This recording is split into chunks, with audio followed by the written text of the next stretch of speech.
Hello बच्चों, और कैसे हैं आप सभी। सबसे पहले तो आप लोगों को आज मकर संक्रांति पर्व की बहुत बहुत शुभकामनाएं। आज का पर्व मकर संक्रांति का पर्व होता है और मैं ये मानती हूँ कि हम ट्रेडिशनल ये मान्यताएं हैं कि आज के दिन पे कोई भी काम अगर अच्छे से किया जाए, शुभ काम किया जाए या दान दिया जाए तो बहुत ही हमें फल मिलता है। और एज ए स्टूडेंट लाइफ अगर हम आज से भी पढ़ना शुरू कर देंगे तो हम लोग बहुत ही अच्छे से पढ़ पाएंगे और बहुत ही अच्छे से हम लोगों के मार्क्स आएंगे। तो एज अ टीचर तो मेरे तो यही मनोकामना रहेगी कि हम सभी के जितने भी मेरे स्टूडेंट्स हैं सभी बच्चों के बहुत बहुत अच्छे मार्क्स आए और बहुत ही अच्छी वो पढ़ाई करें, अपनी लाइफ में बहुत ही प्रोग्रेस करें। तो मकर संक्रांति के पर्व पे मेरी सबसे ये शुभकामनाएं हैं। चलिए तो हम अपने टॉपिक पे आ जाते हैं। आज हम लोग बात करने वाले हैं बहुत ही इंपॉर्टेंट टेक्निक के बारे में जिसको हम बोलते हैं पीसीआर। ठीक है, अब ये पीसीआर टेक्नोलॉजी क्या होती है, इसको हम बोलते हैं polymerase chain reaction. Polymerase chain reaction. आपको याद होगा कि इस चैप्टर के स्टार्टिंग के अंदर मैंने एक छोटा सा टॉपिक पढ़ाया था जहां मैंने कहा था कि हम लोग क्या करते हैं, हम लोग क्लोनिंग करते हैं। और क्लोनिंग के प्रोसीजर के अंदर एक बहुत छोटी सी चीज होती है जहां पे हमें जो अपना डीएनए जो होता है, यानी कि जो हमारा जीन ऑफ इंटरेस्ट होता है, उसको हमें बहुत सारी कॉपीज बनानी होती हैं। और इसके लिए आपको याद होगा हम लोगों ने किस चीज का यूज किया था, हम लोगों ने यूज किया था वेक्टर का। याद है ना कि हम लोगों ने वेक्टर का यूज किया था और वेक्टर का यूज करके हम लोगों ने बहुत सारे तरह के क्या बनाए थे। अगर आप लोगों को याद हो, हम लोगों ने जीन का मल्टीप्लिकेशन किया था, हम लोगों ने जीन की बहुत सारी कॉपी बनाई थी और इसी चीज को हम लोगों ने क्या नाम दिया था, इसी चीज को हम लोगों ने नाम दिया था क्या, कि क्लोनिंग होती, इसी को हम क्या बोलते हैं, क्लोनिंग बोलते हैं। सो जो क्लोनिंग जो होती है उसके अंदर हम लोग अपना जो भी हमारा जीन ऑफ इंटरेस्ट होता है उसकी मल्टीप्लिकेशन कर रहे हैं, बहुत सारी कॉपीज बना रहे हैं। चलिए, एक जो मैनुअल प्रोसेस होता है वो बहुत टीडियस होता है। टीडियस से मेरा मतलब कि वो बहुत ही ज्यादा क्या बोलते हैं उस चीजों की, उसमें बहुत सारी मेहनत लगती है। भाई सबसे पहले अपना जीन ऑफ इंटरेस्ट को आप लोग छांटो, फिर अपने जीन को आप मल्टीप्लाई करवाओ, फिर उसके बाद अपने जीन को आप लोग वेक्टर के अंदर इंसर्ट करो, फिर उसमें सिलेक्टेबल मार्कर होना चाहिए जिससे आप अपने डिजायर जीन को क्या कर सको, सिलेक्ट कर सको। फिर आगे जाके क्लोनिंग होगी और फिर फाइनली जाके हमें क्या मिल पाएगा, फाइनली जाके हम लोगों को अपना एक डिजायरेबल पर्टिकुलरली जीन मिल पाएगा। ठीक है, यानी कि एक बहुत लंबा प्रोसीजर है। इसी प्रोसीजर को थोड़ा सा शॉर्ट करने के लिए यहाँ पे अगर हम लोग बात करें कि एक और टेक्निक यूज करी गई जिसका नाम है पॉलीमरेज चेन रिएक्शन। अब जो ये पॉलीमरेज चेन रिएक्शन है इसमें क्या मतलब होता क्या है, इसके अंदर हम लोग बिना किसी बहुत ज्यादा मेहनत के किसी भी जीन का, डीएनए का एम्प्लीफिकेशन कर सकते हैं। समझ रहे हो बात, किसी भी चीज का, किसी भी जीन का एम्प्लीफिकेशन कर सकते हैं। हम लोग बीमारियों की पहचान कर सकते हैं, हम किसी भी डीएनए का आइडेंटिफिकेशन कर सकते हैं। इसके बहुत सारे यूजेस है पीसीआर के, समझ में आई। आई होप सो कि आप लोगों का भी कोरोना ना हुआ हो, लेकिन जिन लोगों ने भी कोरोना टेस्ट करवाया है तो वहां पे मैसेज एक लिखा हुआ होता है, योर RT-PCR लिखा आता है ना।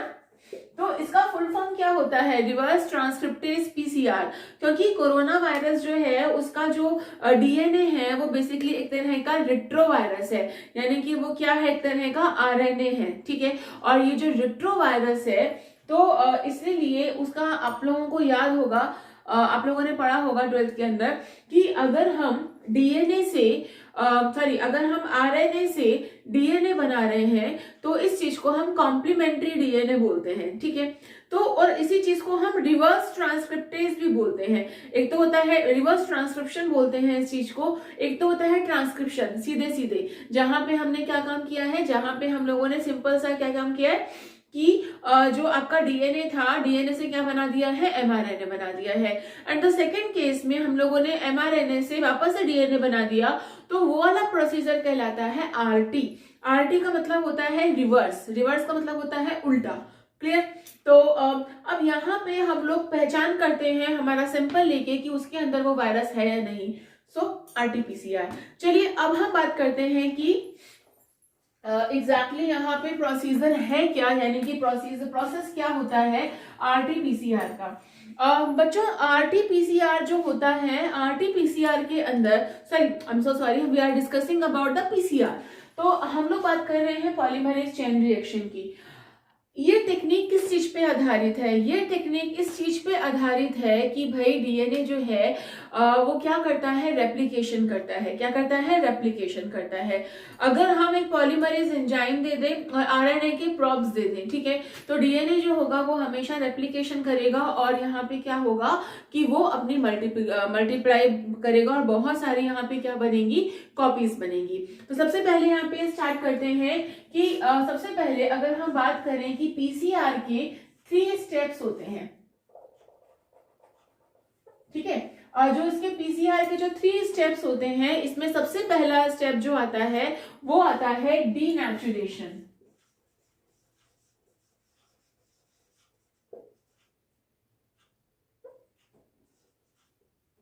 ठीक है, अब ये डीनेचुरेशन का प्रोसेस क्या होता है समझना, कि मान लो कि मेरे पास यहाँ पे ये डीएनए है,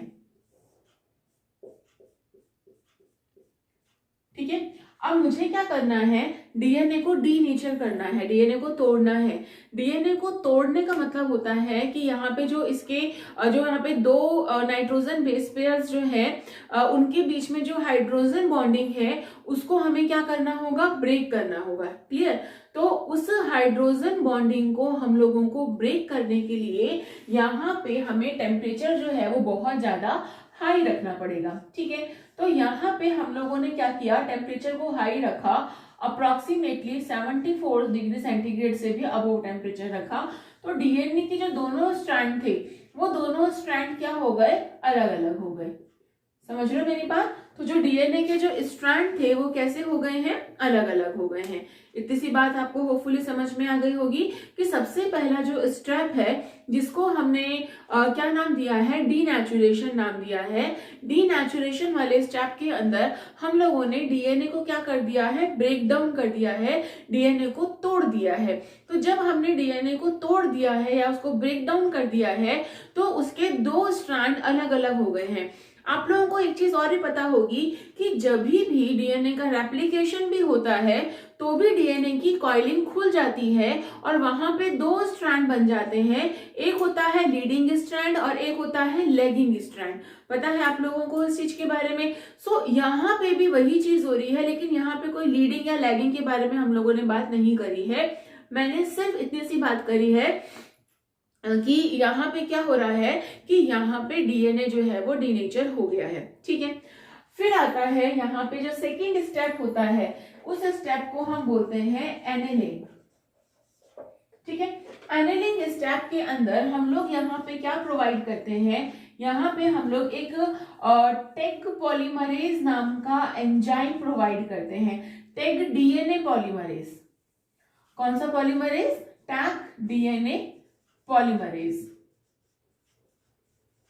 अब ये क्या होता है इसके बारे में भी मैं आप लोगों को बताऊंगी अभी। तो टेग डीएनए पॉलीमरेज के साथ साथ हम यहाँ पे क्या ऐड करते हैं, प्राइमर्स भी ऐड करते हैं। क्या ऐड कर रहे हैं हम लोग यहाँ पे? प्राइमर्स भी ऐड कर रहे हैं और धीरे धीरे यहाँ पे क्या होंगे, इनके साथ में प्राइमर्स जो है वो जुड़ जाएंगे। ठीक है, तीसरा स्टेप जो आता है उस स्टेप को हम बोलते हैं एक्सटेंशन। ठीक है, एक्सटेंशन वाले स्टेप के अंदर जो डीएनए है वो एक्सटेंड होता जाता है और यहाँ पे डीएनए की क्या बन गई है, कॉपीज बन गई है। यानी कि एक डीएनए से कितनी कॉपी बन गई है, 2 कॉपी बन गई है। इतनी बात आपको समझ में आ गई होगी। तो पहले एक बार इसका स्क्रीनशॉट ले लो, फिर हम आगे बात करते हैं।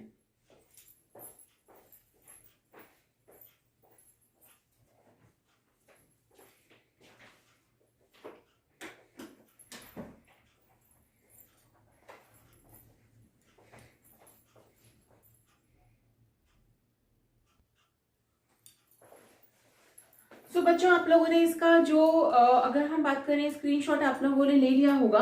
नेक्स्ट हम यहाँ पे बात करते हैं, आई एम सो सॉरी, यहाँ पे जो टेम्परेचर होता है मैंने कहा था कि अबोव 74 होता है, जबकि ये वाला जो टेम्परेचर होता है ये और भी ज्यादा होता है, जहाँ पे डीएनए को क्या कर दिया जाता है, ब्रेक कर दिया जाता है। ये टेम्परेचर होता है लगभग 94 डिग्री सेंटीग्रेड के आसपास ये टेम्परेचर होता है।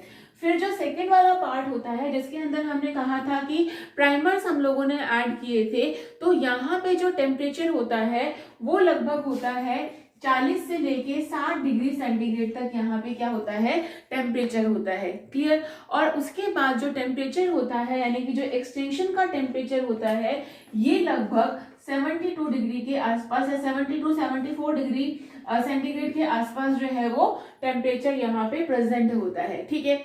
दूसरी इंपॉर्टेंट चीज यहाँ पे ध्यान देने वाली ये है कि यहाँ पे टैग डीएनए पॉलीमरेज का हम लोग यूज कर रहे हैं। अब आप लोग ये कहोगे कि मैडम टैग डीएनए पॉलीमरेज तो हम लोगों ने सुना था, लेकिन टैग डीएनए पॉलीमरेज का मतलब क्या होता है? आप लोगों ने देखा होगा, आप लोगों ने सुना होगा, जब आप लोगों ने क्लासिफिकेशन पढ़ा होगा आप लोगों ने ये भी पढ़ा होगा कि बहुत सारे ऐसे बैक्टीरिया होते हैं जो बहुत ही ज्यादा हाई टेम्परेचर पे अपने आप को सरवाइव कर लेते हैं। तो ऐसे बैक्टीरिया में से ही ऐसा ही एक बैक्टीरिया होता है जिसको हम थर्मस एक्वेटिस बोलते हैं। क्या बोलते हैं? थर्मस एक्वेटिस।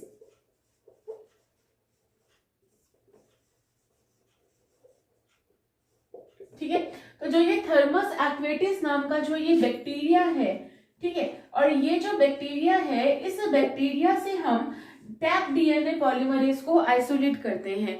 इसीलिए ये वाला जो पॉलीमरेज एंजाइम जो होता है 94 डिग्री सेंटीग्रेड टेम्परेचर तक ये क्या कर सकता है, उसको झेल सकता है।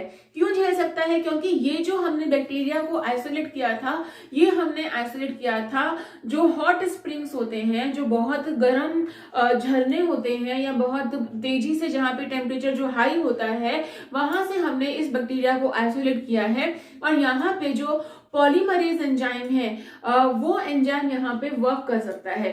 सेकंड इंपॉर्टेंट चीज यहाँ पे ध्यान देने वाली क्या है, वो ये है, यहाँ पे ध्यान से समझिएगा, कोई भी प्रोटीन जो होता है, हमने टैग पॉलीमरेज यूज क्यों किया, समझना इस चीज को।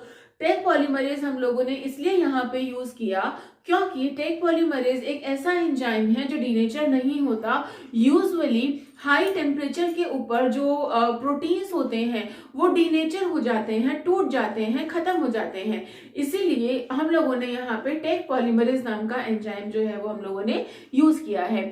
So always keep in mind कि टैग पॉलीमरेज हाई टेम्परेचर पे भी अपने आप को सर्वाइव कर सकता है। क्लियर हो गई? यहाँ तक बात समझ में आ गई? क्लियर हो गई? मैं एक बार फिर से रिवीजन करवा रही हूँ, समझना इस चीज को। अच्छा, एक चीज और आप लोगों को बता देती हूँ कि पीसीआर जो है उसका बारे में हमें कैरी म्यूलिस ने 1985 के अंदर उन्होंने हमें बताया था। कब बताया था? कैरी म्यूलिस ने 1985 के अंदर बताया था कि यहाँ पे जो डीएनए होता है किस तरह से हम इसको बिना किसी वेक्टर के आर्टिफिशियली भी उसकी मल्टीपल कॉपीज जो हैं वो बना सकते हैं। क्लियर? तो अब हम बात करने वाले हैं, एक बार फिर से रिवाइज करते हैं, जिसके अंदर मैंने बताया आपको पीसीआर। पीसीआर का मतलब होता है polymerase chain reaction. Chain reaction क्यों बोल रहे हैं इसको? क्योंकि यहाँ पे कंटिन्यूएशन में, अब देखो यहाँ पे 1 से 2 बना, 2 से 4 बना, 4 से 8 बना, 8 से 16 बना, मतलब रेगुलरली यहाँ पे लगभग 20 मिनट के अंदर बहुत सारी मल्टीपल कॉपीज जो है वो हमें एक जीन की मिल सकती हैं। क्लियर है ये चीज? अच्छा, दूसरी इंपॉर्टेंट चीज एक बार ध्यान देने वाली ये है कि जब भी डीएनए का एक्सटेंशन होता है तो यहाँ पे हमें डीएनटीपीज चाहिए होते हैं, प्लस यहाँ पे मैग्नीशियम आयन भी यहाँ पे रिक्वायर्ड होता है। इस चीज का हमेशा ध्यान रखना, क्या रिक्वायर्ड होता है? डीएनटीपीज रिक्वायर्ड होते हैं और हमें मैग्नीशियम आयन भी रिक्वायर्ड होता है। So again we are discussing about the polymerase chain reaction.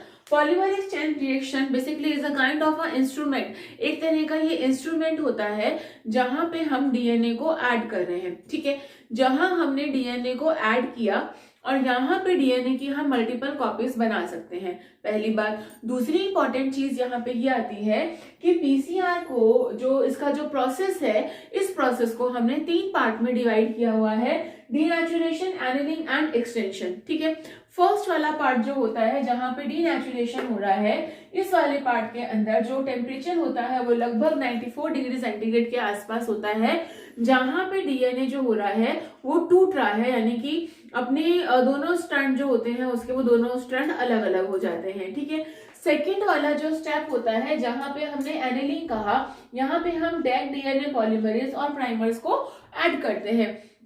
जिस भी पार्ट का, जिस भी जीन का हम लोगों को एम्प्लीफिकेशन करना है उसी के अकॉर्डिंगली हम लोग यहाँ पे क्या डालते हैं, प्राइमर्स डालते हैं।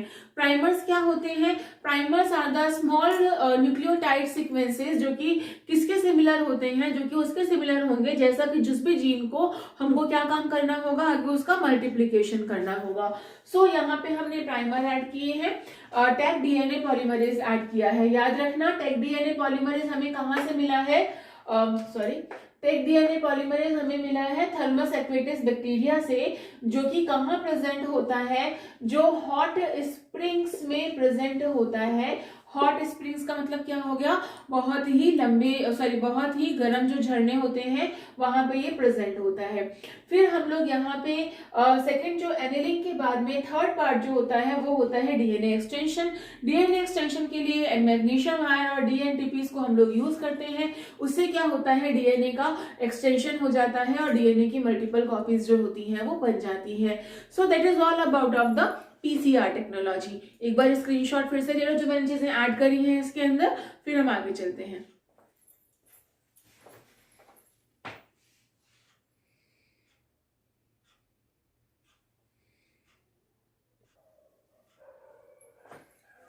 सो बच्चों, आप लोगों को पीसीआर अच्छे से समझ में आ गया होगा ऐसा मैं उम्मीद करती हूँ। नेक्स्ट टेक्निक जो है हमारी, जिसके बारे में हम लोग डिस्कस करने वाले हैं, वो है अलाइजा।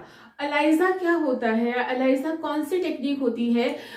एक चीज आप लोगों को पता होगी कि अगर हमारे शरीर में बाहर से कोई भी चीज आती है जो कि एक फॉरेन मटेरियल होता है, उसको हम एंटीजन बोलते हैं, और जो हमारी बॉडी में उसके अगेंस्ट में प्रोड्यूस हो रहा है उसको हम लोग बोलते हैं एंटीबॉडीज बोलते हैं। सो यहाँ पे क्या होता है, किसी एक विशेष एंटीजन की पहचान करने के लिए, जैसे कि जो एड्स का टेस्ट किया जाता है वो अलाइजा से किया जाता है, या ऐसी बहुत सारी बीमारियों का टेस्ट जो होता है वो अलाइजा टेक्निक से किया जाता है।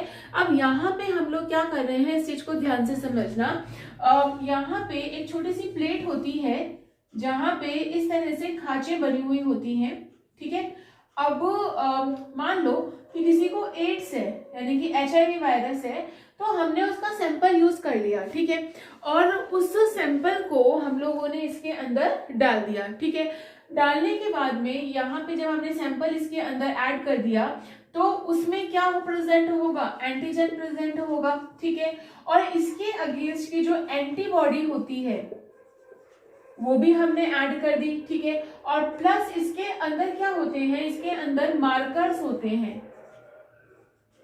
ठीक है, मार्कर्स क्या होते हैं, मार्कर्स समथिंग लाइक कुछ एंजाइम्स होते हैं जो एक फ्लोरोसेंस प्रोवाइड करते हैं, जिसकी वजह से हम एंटीजन और एंटीबॉडी के रिएक्शन को आसानी से पहचान सकते हैं। ठीक है, तो हमने एंटीजन और एंटीबॉडी को एंजाइम लिंक्ड करके हमने इस प्लेट के अंदर डाल दिया है। ठीक है, उसके बाद एक रीडर होता है जिसको हम एलाइजा रीडर बोलते हैं। ठीक है, अब उस एलाइजा रीडर के अंदर हम अपनी ये जो शीट होती है, ये जो एग्जैक्टली प्लेट होती है, उसको रखा जाता है, और उसी के according each and every well के अंदर, यानी कि जो पर्टिकुलरली जो खांचे बनी हुई हैं उन खांचों में कितनी रिएक्शंस हुई हैं उसके अकॉर्डिंगली यहाँ पे ग्राफ आ जाता है, और उस चीज से हम लोग पता लगा लेते हैं कि हाँ यहाँ पे इस तरह से ये प्रॉब्लम है, या फिर वो उस बंदे को बीमारी है या फिर नहीं है। अगर रिएक्शन हुई है दैट मीन्स कि वो एंटीजन उसमें प्रेजेंट था और वहां पे एंटीबॉडी के साथ में उसकी रिएक्शन हुई है, और अगर यहाँ पे एंटीजन नहीं होगा तो एंटीबॉडी रिएक्ट किसके साथ करेगी, तो पॉजिटिव और नेगेटिव रिजल्ट जो आते हैं वो इसके साथ में आ जाते हैं। ठीक है, सो ओवरऑल यहाँ पे आज की क्लास हम यही खत्म करते हैं। कल मिलेंगे एक नए चैप्टर के साथ में, यानी कि हमारे सेकंड चैप्टर के साथ में। सो कॉन्ग्रेचुलेशन, आपका फर्स्ट चैप्टर फाइनली खत्म हुआ जहां पे हमने प्रॉपर एक जर्नल इंट्रोडक्शन पढ़ा है। Okay, thank you so much for the watching, और कीप स्माइलिंग और पढ़ाई करते रहिए। Thank you so much.